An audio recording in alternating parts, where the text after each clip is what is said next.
Hello everybody and welcome back to Nerdy Miniatures.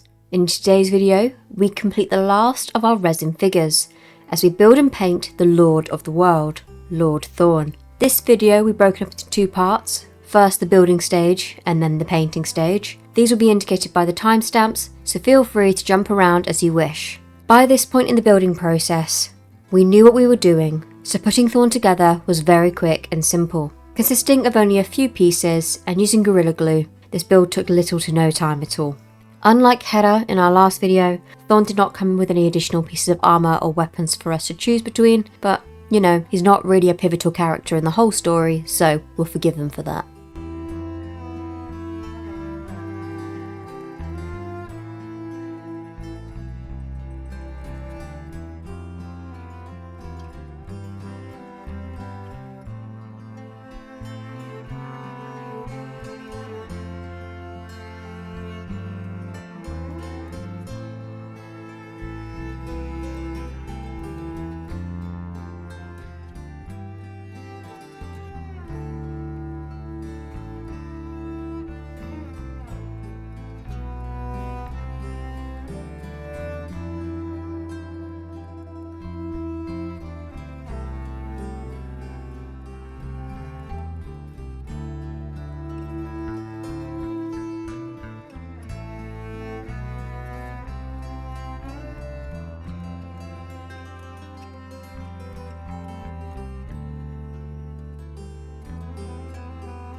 Next came time to spray paint the figure. Once again, I used grey sear spray paint and I left it to dry for 15 minutes. I applied only one coat. This figure was my chance to experiment with more colours, but for now I had to start with the basics. Using Gulliman Flesh, I gave Thorne a light coat over his face and hands.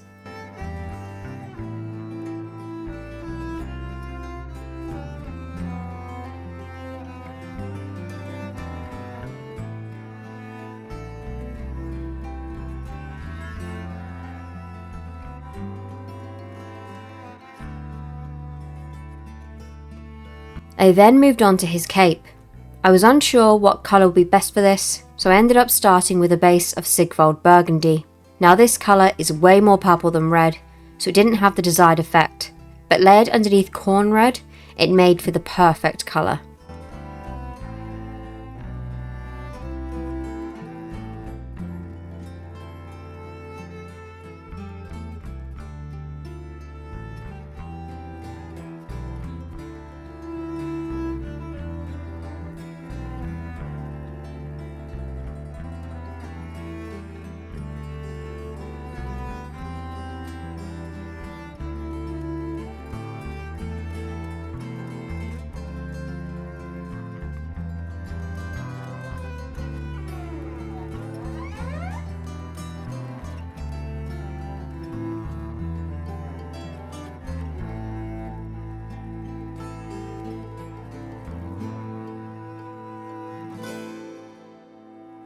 Then it was time to fill the underside of his cape. For this, I ended up mixing Abaddon Black and Khorne Red to make a deep red shade, making the perfect shadow. Using that same mixture, I dry brushed it onto the front sides of the cape, dragging it across the bottoms to create a gradient of colour.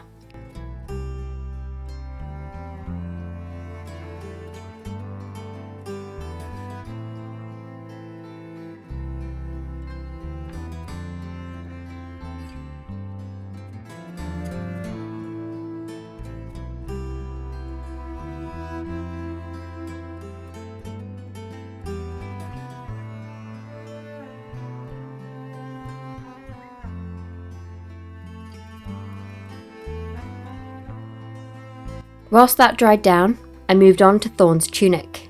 Using Abaddon Black, I filled in the sides and the back of his clothing, leaving the middle free of colour.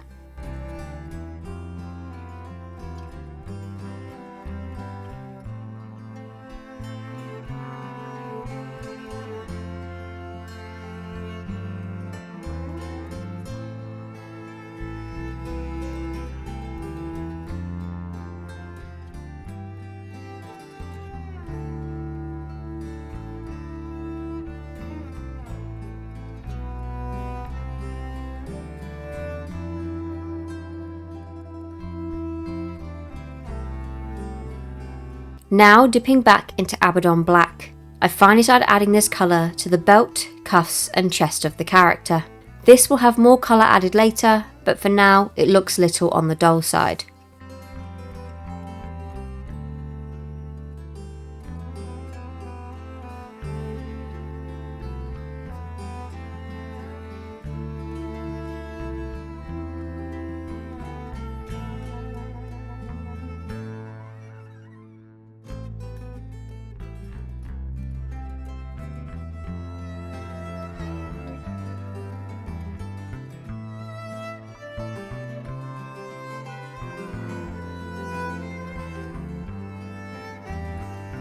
Now it was time to add the blonde locks. For this I used Xandri dust. In the pot it didn't look like much, but once it was applied to the figure, it created the perfect dirty blonde colour.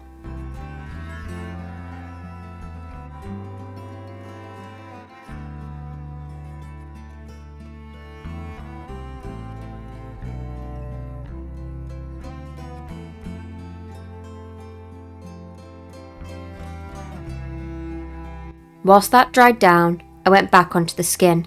For this I used Cadian Fleshtone to re-add just a little bit of warmth onto his skin again, and to prevent him from looking too pale. Next I had to add some colour to the strap that wrapped around Thorne. For this I used Dryad Bark, a deep brown almost black colour, but once I added the details to the collar piece later on, it makes it a little bit more obvious that it is in fact a different colour.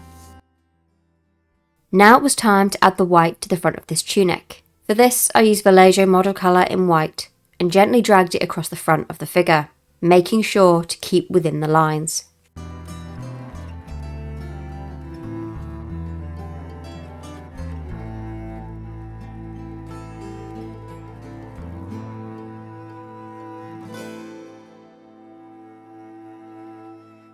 Now it was the fun part, adding the details.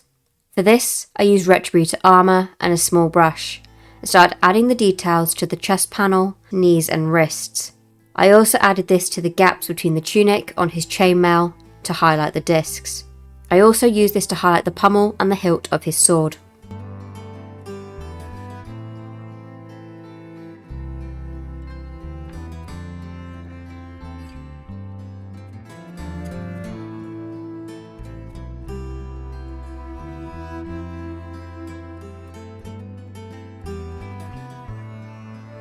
Now, this tunic was looking a little bit too clean, so I decided to dirty it up a little bit by using Nuln Oil and a big brush to allow it to sink into the crevices of the tunic and to highlight the other details.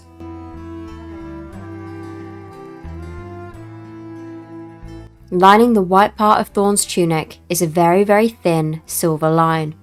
For this I added Iron Hand Steel and the smallest brush I own to add this thin detailed line to the outskirts of the tunic.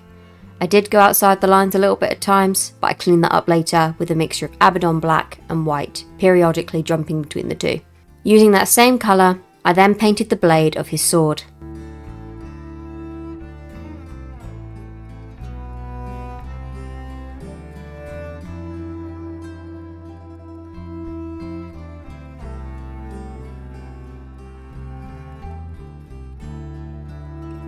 Wrapping the pommel of the blade is a colourful material. To make this, I mixed lead Belcher and Ultramarines Blue to make a slightly metallic colour to apply to the handle of the sword.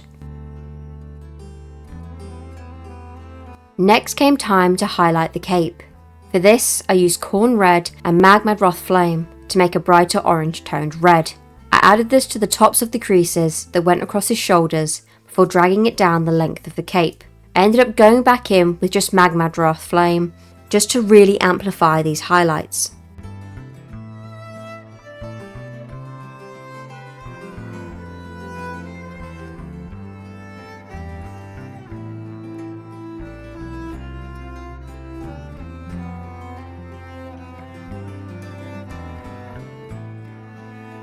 After this, it was time to add the white highlights back into the tunic, as well as the whites of his eyes. Balancing my finger on the figure and using a small brush, I was able to achieve this. Off camera, I used Abaddon Black to create his pupils.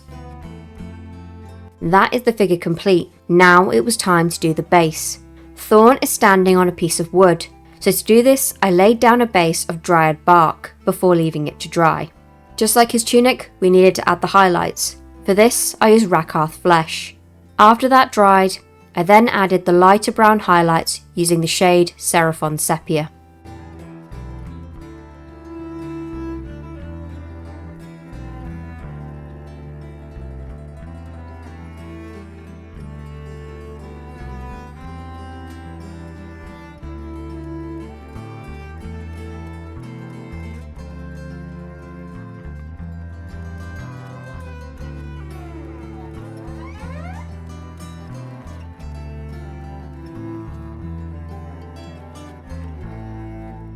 Once that was complete, it was time to move on to the physical base.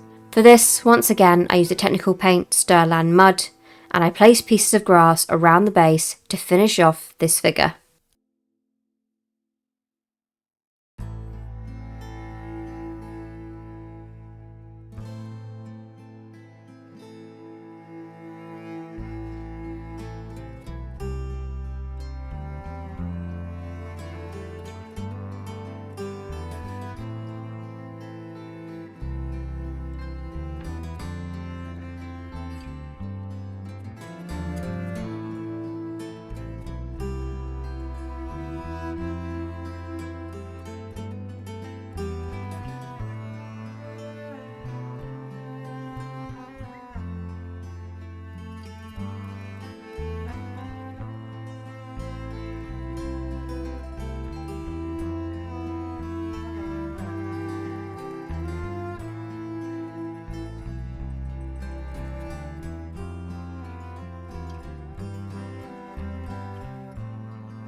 So that is it. That is Lord Thorne finished, and the last of our resin figures built. But of course, this is not the end of our Middle-earth journey. As in Saturday's video, we were building our heroes from the Battle of Edoras starter set. Tune in to see Hammer, Haleth, Wolf and General Targ being painted ready for battle. Down in the description below, you'll find a link to my partner Rothmer's channel, so if you enjoy MMOs and action RPGs, then please feel free to check that out.